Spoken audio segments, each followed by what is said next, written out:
With the amount of times that American businessman and liberal leader hopeful Mark Carney has been caught in a lie in the last couple of weeks, you have to wonder if there's any difference between Mark Carney and Justin Trudeau as leader of the Liberal Party. Welcome to the Canadian Shield. My name is Sterling. I'm your host.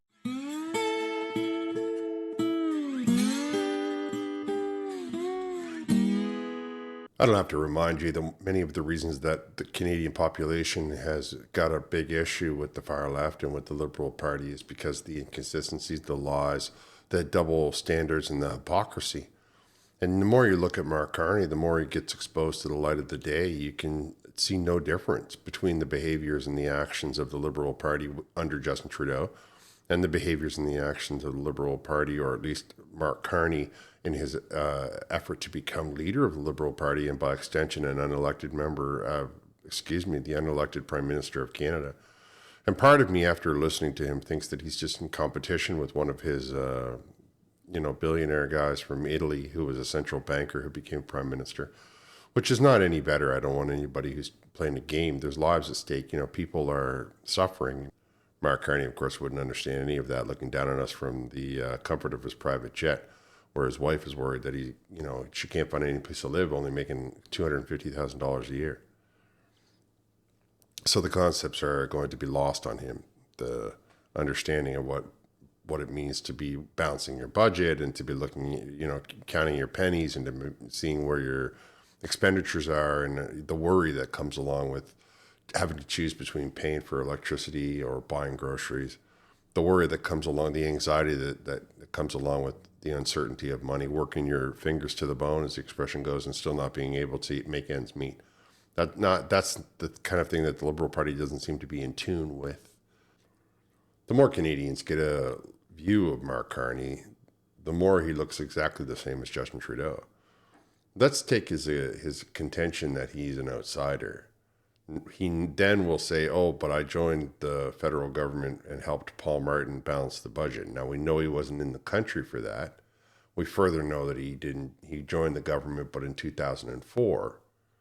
So here's a card-carrying member of the Liberal Party in the government in 2004. How does he think after 20 years being around the government, he's an outsider? Then he was head of the Bank of Canada, right? How's that an outsider? That's a person that's got a direct phone number to the Prime Minister, whomever that may be. Claims that he helped 7 budgets. He helped, balance, or he helped work on 7 budgets that were done by 7 of the 9 budgets that Justin Trudeau has done and the Liberal Party has done. Which makes you wonder, how much of what Chrystia Freeland was saying was actually directly from the mouth of Mark Carney.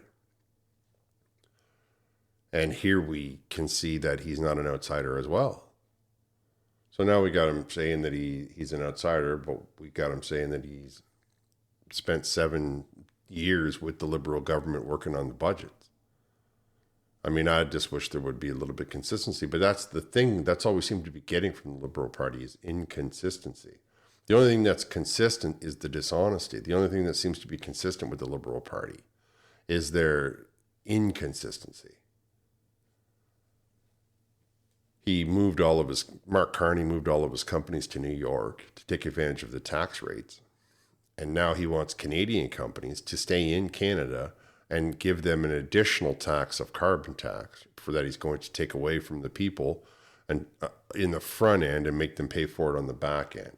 So all of the products in Canada, no matter how a business looks at it, all of the products are going to be going up in Canada because he wants to put this additional tax on manufacturing, and the manufacturing industry is not chewing that. They are expecting Canadians to pay it. So Mark Carney might as well just put his hand directly into your pocket, and he's hoping that you're not smart enough to understand that. But of course, you are smart enough to understand that. You know that if something costs more money to make, to manufacture, or maintain, that amount of money is going to be picked up by the end user, and in this case, that's the Canadian person. Mark Carney is now claiming that he's worked with Donald Trump before, but there's just no way that he could have done that. He wasn't in America when Trump was president the first time, and he doesn't seem to be into real estate, so where other places would he bump into Donald Trump and work with him? Of course, it doesn't bother him that he's telling you something that isn't true. all he wants to do is tell you one thing, and then he'll tell the next person the next thing, and he basically will tell anybody whatever they want to hear as long as he gets what he wants. And what he wants is to be able to say that he was prime minister one time, and he wants to be able to use emergency powers the day that he becomes prime minister. I mean, there was a guy in Germany with a funny mustache. He used emergency power too. How'd that work out? Now he's caught in this lie about working with Trump. He has no relationship with Trump, and Trump has no taste at all for anybody that's in the Liberal Party, any supporter of Justin Trudeau. Donald Trump is not the man who thinks that you can run around calling him names and he's just going to smile pretty. No matter what he says in front of the camera, the reality is that he has a very big dislike for all of the Liberal Party for the way that they treat him. Even now, Mark Carney's up here calling Donald Trump a bully. Every second breath he's coming out of his mouth because he's not doing what Mark Carney wants him to do. So because Mark Carney can't intimidate him, all of a sudden he starts calling Trump the name. Recently, it's come to light that his company clear-cut 9,000 hectares in Brazil so they could have the wood and sell it on the open market. He doesn't mention that when he talks about being, Mr. Carbon, Mr. Green. It's funny that he would expect Canadians to go green while he's running around the world piping oil and cutting down trees, clear-cutting 9,000 hectares of land. That's the whole ecosystem. That's all the insects. That's all the animals gone. They don't have any place to live anymore because of Mark Carney's business interests that are based in the United States, not in Canada. I remind you of that. What I don't like is he travels around with he has an RCMP escort. He should not be having an RCMP escort. He's not prime minister. He's not even a sitting member of parliament. He's just a businessman. If you want to travel with private security, okay, you should be paying for that. How come this guy who's got all this money is expecting the Canadian taxpayer to pay the RCMP to escort him around to campaign stops? That's ridiculous. But that doesn't seem to bother Mark Carney. And I think that we now can look at how that's the same thing the Liberals have always been doing, right? Justin Trudeau takes vacations on the company dime, on the taxpayer's dime. Chrystia Freeland flies back and forth between Toronto and Ottawa on the taxpayer's dime. Stephen Guilbeault gets fined $20,000 and he has to pay it, and he pays it with the taxpayer's dime. I mean, there's nothing about the Liberal Party under Mark Carney that's going to be different, obviously. He tried to convince everybody that it was going to be different by being an outsider. One of the major flags is that Mark Carney refuses to speak to independent media. He will only speak to the echo chamber. So they hide him in the back room, and they try to remove the independent media from the property. And he did this on his very announcement day. It's not like he had any intentions of ever speaking to the independent media. And how can you expect a man to try to be considered different if he's doing all of the same things? If he's hiding behind security and refusing to take a question and refusing to talk to anybody unless they're asking him questions that he already wants to answer. That's exactly Justin Trudeau. Now we have another liberal elitist, American businessman who wants to pretend like he's your buddy while he takes every penny from you and laughs while you go hungry.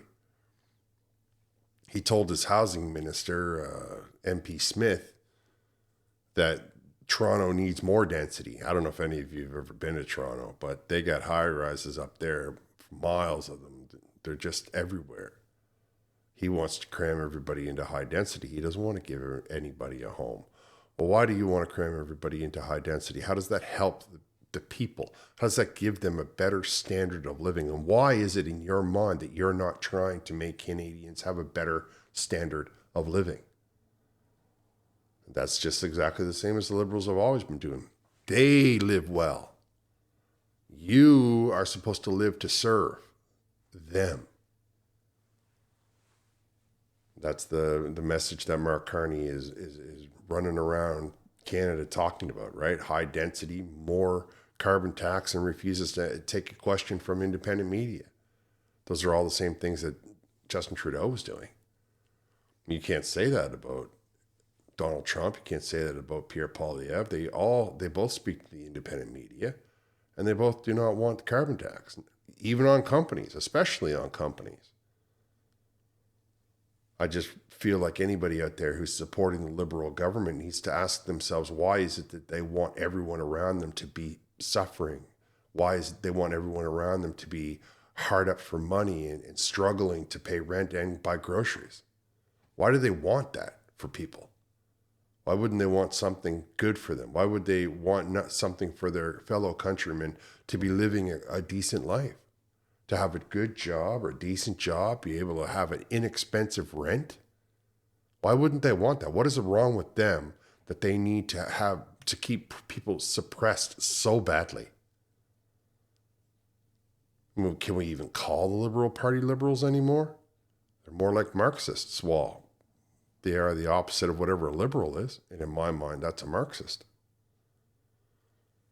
We are already seeing Mark Carney beset with scandal after scandal after scandal, no matter where you turn. If it's the French debate when he said he supports Hamas and Chrystia Freeland had to save the day for him, save his butt. He tells Alberta that he loves pipelines. And then he tells Pierre Poilievre that canceling the 2 pipelines in Canada going east and west was a great idea. Of course, Pierre Poilievre called him to task on that. Mark Carney can't handle that. Now he wants everybody to believe that he believes in having more pipelines, that he's going to create all these pipelines. Except he tells Quebec in French that he won't dare put in a pipeline across their province. So no matter where you go, we got a lot of inconsistency. We got a lot of just telling people whatever they want to hear. And we don't need that in Canada anymore. That is a failed system. And we are rapidly going to become a failed state if we continue to allow our politicians to just feed us a bunch of malarkey. We have to hold these people to account. We have to say, no, these are the words that you uttered, and you're going to be held accountable to them. No matter what those words are. You made a promise, you got to keep it. You want to change your tone, you want to say one thing to one person to another? That's lying. One way or another, somebody is getting fed the malarkey. You have to be called out on that. Any inconsistency. We don't need leaders that are telling you one thing and doing another. We don't need leaders who are running around with taxpayer government protection, security, with a caravan of SUVs and heavily armed men. He doesn't earn that. He has not earned that. Why are we paying for that? That's just like paying for Justin Trudeau's trips to Florida or Jamaica or wherever it is that he goes. He shouldn't have done that.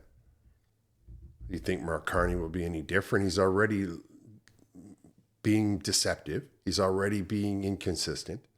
He's already talking to you that the carbon tax is only going to be put on another company, but that's going to put money in your pocket, but that's not going to raise the prices. I mean, there's nothing different. And I just believe that it was time that I said something about it. We've had a time to look at him now. He's had a little bit of time, a little bit of sunshine on him to see whether or not he's going to get disinfected. And it seems that he's, in many ways, worse than Justin Trudeau. And in no way, shape, or form is he an outsider. I want to remind all of you to be smart with your vote. I'm going to wrap here. Thank you for listening. I'll talk to you next time.